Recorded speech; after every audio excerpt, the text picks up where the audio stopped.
দর্শক এবার ফেঁসে গিয়েছে তার নিজের মা। ঘটনার এতদিন পরে এসে ফাঁস হয়ে গিয়েছে চাঞ্চল্যকর তথ্য, যা কেউ কল্পনাও করতে পারেনি। আজকের পুরো ভিডিওটা না দেখে কেউ মন্তব্য করবেন না। দর্শক, এই ভিডিওতে এমন কিছু গোপন তথ্য এবং ভিডিও দেখাবো যা মিডিয়াতেই প্রকাশ করা হয়নি। পৃথিবীর ইতিহাসে এমন ঘটনা কি কোথাও দেখাতে পারবেন যেখানে ছেলে এবং তার বউ হানিমুনে গেলে তার মাকেও নিয়ে যেতে হয়? দর্শক, রাতে ঘুমানোর সময় লাইট জ্বালিয়ে রাখতে হয়, দরজা বন্ধ করা যেত না তার মায়ের কারণে, এবং তরকারি স্বাদ হলে তা ছুঁড়ে ফেলে দেওয়া হতো। ভিডিওর উদ্দেশ্য এটা না, ভিডিওর উদ্দেশ্য আপনাদেরকে এমন কিছু গোপন তথ্য দেখাবো যেখান থেকে প্রশ্ন উঠতে পারে আত্মহত্যা নাকি ষড়যন্ত্রের। একজন র‍্যাব কর্মকর্তা যার বেতন লাখ টাকা, সে কেনই বা স্বর্ণের জন্য আত্মহত্যা করবে? একটা চিঠির মধ্য দিয়ে অনুসন্ধান চালাতে গিয়ে এমন কিছু ভয়ঙ্কর তথ্য উঠে আসে যা চমকে দেওয়ার মতো। খুব করে চাইতো আমার সাথে সংসার করার জন্য, ওর মা করতে দেয় না।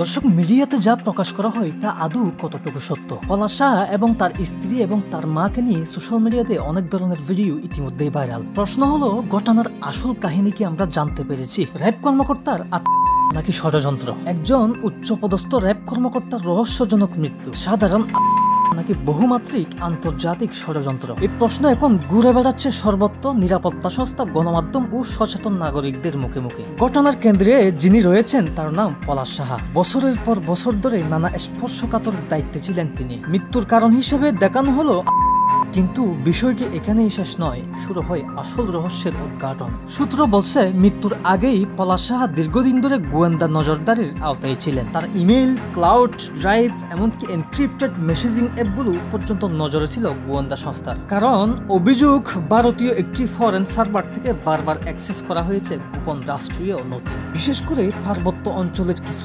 স্পর্শকাতর কাগজপত্র যেগুলোর নিরাপত্তা অত্যন্ত গুরুত্বপূর্ণ। ঘটনা কিন্তু এখানেই শেষ নয়, কিছুক্ষণ পরেই দেখতে পাবেন এমন কিছু তথ্য যা অবিশ্বাস্য। 2013 সালে পলাশ সাহা একটি আনুষ্ঠানিক সফরের অংশ হিসেবে ভারতে যান, কিন্তু সফর শেষে তিনি এবং আরো কয়েকজন কর্মকর্তা জাপানে অবকাশ যাপনের অজুহাতে যান শিলং। শিলং একটি পাহাড়ি শহর যা স্যাটেলাইট নজরদারির জন্য পরিচিত ব্লাইন্ড স্পট হিসেবে। এই শহরেই গোপনে বৈঠক হয় ভারতীয় কিছু শীর্ষ গোয়েন্দা কর্মকর্তার সঙ্গে। তথ্য বলছে, এসব বৈঠকে ভাগাভাগি হয় স্পর্শকাতর নথি ও আলোচনা হয় অভ্যন্তরীণ নিরাপত্তা নিয়ে। এই ঘটনার পিছনে যে নামগুলো উঠে আসছে তার মধ্যে আছেন প্রাক্তন পুলিশ সুপার বাবুল আক্তার, একটি হত্যা মামলার মূল অভিযুক্ত তিনি। তথ্য বলছে, বাবুল আক্তার এবং পলাশ সাহা ছিলেন ঘনিষ্ঠ সহকর্মী। আরো একটি গুরুত্বপূর্ণ নাম সাবেক ডিআইজি বনজ কুমার। পলাশ সাহার সঙ্গে তার সম্পর্ক ছিল বিশেষভাবে ঘনিষ্ঠ। সব মিলিয়ে এই চক্রে থাকা ব্যক্তিরা কেউ সাধারণ নয়। প্রশ্ন উঠেছে, এই মৃত্যু কি সত্যি?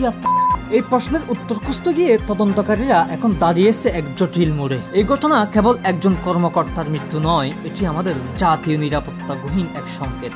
একটি রাষ্ট্র কতটা নিরাপত্তা বোঝা যায় তার প্রশাসনিক শৃঙ্খলা ও তথ্য নিরাপত্তা দেখে। এবং এই ঘটনার মাধ্যমে সেই জায়গায় বড়সড় প্রশ্ন উঠেছে। দর্শক, আমরা আপনাদের কাছে প্রশ্ন রাখতে চাই, আপনি কি ভাবছেন? এই ঘটনা কি নিছক নাকি এর পিছনে লুকিয়ে আছে বড় কোনো ষড়যন্ত্র? দর্শক, আমি এটাও বলে রাখি, এই ভিডিওতে যে তথ্য প্রমাণগুলো দেখানো হয়েছে তা কিন্তু গণমাধ্যম থেকেই নেয়া। গণমাধ্যমে কিন্তু প্রতিনিয়ত প্রশ্ন উঠছে এই বিষয়ের উপর ভিত্তি করে। দর্শক, আপনার মতামত জানাতে বলবেন না কমেন্টে। ভিডিও যদি গুরুত্বপূর্ণ মনে হয় তাহলে শেয়ার করুন এবং সাবস্ক্রাইব করে পাশে থাকুন আমাদের পরবর্তী অনুসন্ধানী প্রতিবেদন দেখতে।